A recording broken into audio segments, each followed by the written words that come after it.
Hello students, welcome to equilibrium science hub. आपण बघत होतो डिफेक्ट्स आणि डिफेक्ट मध्ये लास्ट डिफेक्ट असेल आपला बाय अनायन वॅकन्सीज. हा टाइप असेल नॉन सायकोमेट्रिक डिफेक्टचा, यालाच म्हणू आपण by anion vacancies or F centre. आता यामध्ये जो एफ दिसत असेल हा स्टँड करते, F stands for farbe zentrum, F stands for farbe zentrum. आता हा एक जर्मन वर्ड असेल आणि जर्मन मध्ये याचा मीनिंग असेल कलर सेंटर. बघा आता याचा मीनिंग होऊन जाईल कलर सेंटर. आता बघा हा जो डिफेक्ट आहे due to anion vacancies means यामध्ये काय क्रिएट होईल तर अनायनची वॅकन्सी क्रिएट होईल. बघा वर्ड वरून समजून घेऊ. अनायन मीन्स निगेटिव्ह चार्ज आणि वॅकन्सी मीन्स निगेटिव्ह चार्जची क्रिएट होणारा वॅकन्सी आणि त्यामुळे डेव्हलप होईल कलर टू द क्रिस्टल. क्रिस्टलला त्यामुळे डेव्हलप होईल कलर आणि त्यामुळे आपण याला म्हणू फार्बे झेंट्रम. हा जो क्रिस्टल असेल याला कलर डेव्हलप होईल आणि त्यामुळे याला म्हटलं फार्बे झेंट्रम डिफेक्ट. बघा एफ सेंटर डिफेक्ट. आता हा डिफेक्ट अराइज कसा होईल एक्झाम्पल वरून समजून घेऊ आपण. बघा आता यामध्ये आपल्याला लक्षात येईल की आपला जो डिफेक्ट आहे तो दिसून येईल आयोनिक सॉलिड्स मध्ये आणि त्यानंतर एक्झाम्पल बघून घ्या. एक्झाम्पल घेऊ आपण NaCl. आता NaClचं एक्झाम्पल घेतलं सोडियम क्लोराईड, यामध्ये निगेटिव्ह चार्जेस असेल क्लोरीनचे आणि पॉझिटिव्ह चार्जेस असेल सोडियमचे. बघा पॉझिटिव्ह चार्ज असेल सोडियम वरती आणि निगेटिव्ह चार्ज असेल क्लोरीन वरती. Means negative charge chlorine and positive charge sodium. आता इन प्रेझेन्स ऑफ, आता बघा हा जो क्रिस्टल आहे NaCl पासून बनलेला आहे.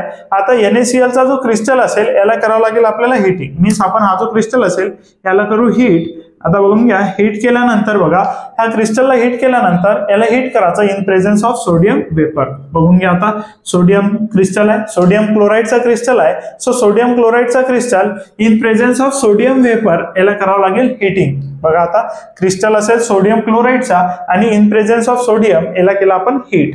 आता सोडियम वेपरच्या प्रेझेन्स मध्ये याला हिट केल्यानंतर काय होईल तर बघून घ्या सोडियम वेपर जेव्हा प्रवास करू तेव्हा Na असेल, सोडियम वेपर असेल Na आणि यामध्ये जो क्रिस्टल मधला एक निगेटिव्ह चार्ज, बघा आता क्रिस्टल मधला एक निगेटिव्ह चार्ज आपला क्रिस्टल स्ट्रक्चर सोडून बाहेर निघेल Cl निगेटिव्ह. बघून घ्या आता हा जो Na आहे सोडियम वेपर आहे यासोबत इथचा एक Cl निगेटिव्ह निघेल आणि पुन्हा बघून घ्या आता हा जो Na असेल Na पॉझिटिव्ह चार्ज असेल. बघा आता सोडियम जर असेल तर सोडियम Cl निगेटिव्ह सोबत जात असेल तर हा फॉर्म करेल Na पॉझिटिव्ह चार्ज आणि यामुळे फॉर्म होईल NaCl.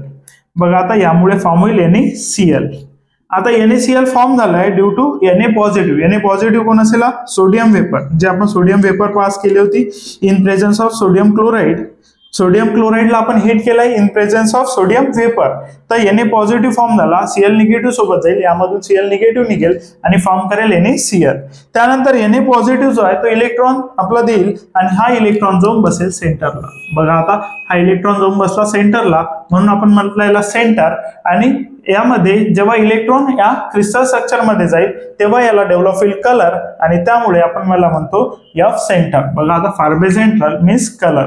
बघा फार्बे मीन्स कलर डेव्हलप होईल आणि कलर डेव्हलप होईल आपल्या क्रिस्टल स्ट्रक्चरला due to the electrons. So याला म्हणतो आपण बाय अनायन वॅकन्सीज. इथे काय झाली आहे तर इलेक्ट्रॉनमुळे इलेक्ट्रॉन येईल, बरोबर. इलेक्ट्रॉन आल्याने इलेक्ट्रिकल न्यूट्रलिटी तर मेंटेन राहील. बघा आता इलेक्ट्रॉन क्रिस्टल मध्ये आल्याने इलेक्ट्रिकल न्यूट्रलिटी राहील maintain because positive and negative charges होऊन जातील सेम.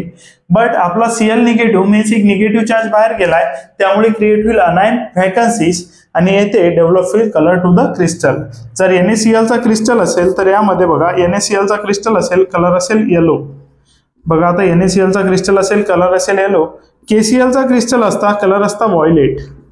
KClचा क्रिस्टल असता कलर असता व्हायलेट. त्यानंतर LiCl असेल, LiClचा क्रिस्टल असेल कलर असेल पिंक. बघा यावरून सुद्धा तुम्हाला क्वेश्चन येऊ शकतात MST CET मध्ये. NaClचा क्रिस्टलला येलो कलर असेल, KClच्या क्रिस्टलला व्हायलेट आणि LiClच्या क्रिस्टलला असेल पिंक कलर. आणि यामध्ये क्रिएट झाली आहे व्हॅकन्सी ड्यू टू अनायन काय गेला आपला क्रिस्टल सोडून बाहेर गेलेला आहे त्यामुळे क्रिएट झाली वॅकन्सी आणि इलेक्ट्रॉन आल्याने इलेक्ट्रिकल न्यूट्रलिटी काय राहिली मेंटेन. त्यानंतर नॉन सायकोमेट्रिक डिफेक्ट असेल बिकॉज कटायन्स अँड अनायन्सचा रेशो होता.